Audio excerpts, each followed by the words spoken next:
Kwa sababu I understand the principles of authority. Ninaelewa kanuni za mamlaka.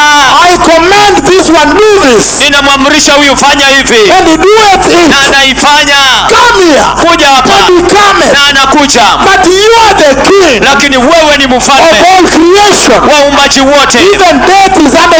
And Holiness Church Crusade in Nairobi's Uhuru Park today turned to an opportunity for the church to defend controversial miracles of healing following an expose by TV47 early this year.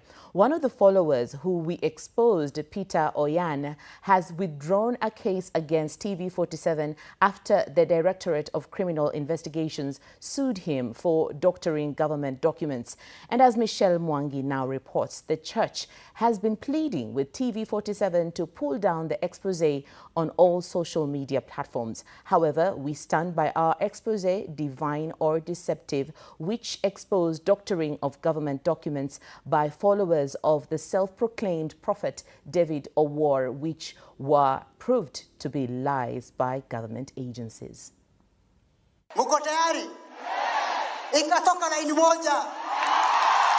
What was meant to be a day of crusade and preaching in Nairobi's Uhuru Park Stadium turned to be a day of sanitizing the self-proclaimed prophet, David Owuor. Team of battery of very, very senior advocates are here. Months after TV47 aired an expose, divine or deceptive, for hours the controversial church used the platform to justify the questionable miracles of healing HIV among its members.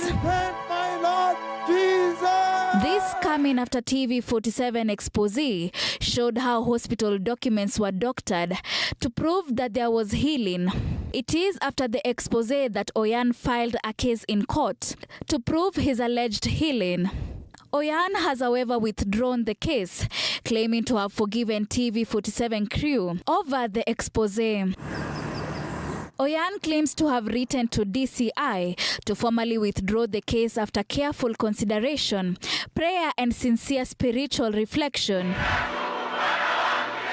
The withdrawal comes after the Directorate of Criminal Investigations filed a case against him for doctoring government documents to claim to have been healed HIV by the self-proclaimed prophet. The documents just say your name. Through lawyers Dunstan Omari, Cliff Ombeta and others visited TV47 offices to pitch a business for airing the Uhuru Park Crusade. However, the demand was for TV47 to pull down the previously published footage, videos, clips or related content concerning the ministry that was earlier posted on its platforms, including any reproductions or excerpts under its control after the live broadcast. Cape Media, however, confirms that we stand fully by the contents and integrity of the expose. It was produced and broadcasted in accordance with our editorial standards and professional obligations as a media house, and it is not a matter open to negotiation as a condition precedent of any commercial arrangement.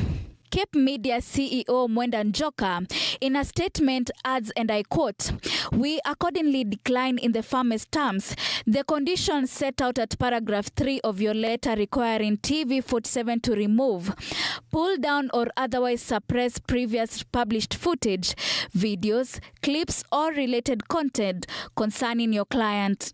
We further decline any condition, however framed, that will restrict TV47's future reporting on matters of legitimate public interest concerning your client, its leadership, or the individual referred to in your letter as the prophet." End of the quote. Mr. Peter Oyan and his wife and his daughter all tested HIV negative. The Sunday Crusade was also used to lie to the followers of the self-proclaimed prophet that our reporter Samira Mohammed had been summoned by the Directorate of Criminal Investigations after the expose. So mighty. We, however, confirm that at no point was any of our staff summoned to record any statement. The fact remains that the DCI sued Oyan over doctoring government documents in his claims. And our findings here were unequivocal, where no credible evidence supports the prophet's claim of healing HIV/AIDS. The hospital's record confirmed that the patient's unique number 15502000215 does not belong to Peter Oyan. However, the CCC number on this card, which Peter Oyan claims is his, belongs to a female patient who resides in Muhetetu in Laikipia County. Doctors at the Rumuruti District Hospital confirmed to us that Peter Oyan was not their patient and was never diagnosed as HIV positive at the facility. The medical experts at the facility emphasized that HIV remains a complex virus, requiring scientifically validated antiretroviral therapy for management, and no shortcuts exist, further exposing the lies and deception purported by the ministry and its followers.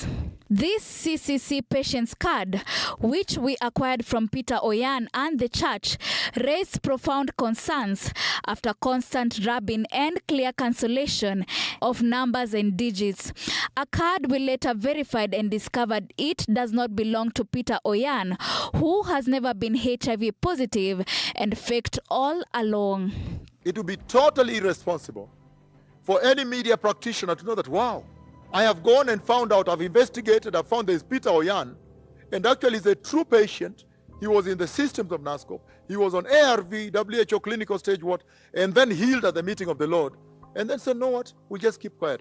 I think that would be irresponsible. In Rumuruti, we headed to a second facility where Peter Oyan claimed he was tested HIV negative after the alleged miraculous healing, a claim the facility rubbed off, saying the documents they were provided to were fake and did not belong to the facility. To verify the authenticity of the document, the facility provided us the document they used back in the year 2012 to 2019.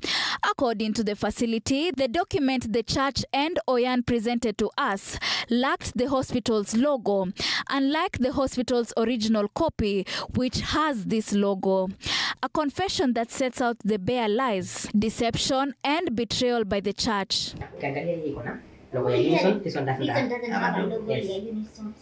And in our quest to verify more, we reached out to a third hospital, the Karen Hospital in Nairobi, where Oyan claims he was tested HIV negative on 20th May 2014 after his healing. And our source at the Karen Hospital searched the said patient in the hospital system, but could not find him in the system, confirming that Oyan has never been tested at the facility. Oyan's case exemplifies the necessity to scrutinize documents where persistent signs of tampering on hospital documents raised serious doubts about legitimacy and ownership. The primary concern stemmed from the constant rubbing and visible alterations observed on these documents. Such physical changes often indicate an attempt to modify or erase original information, which naturally prompts verification procedures.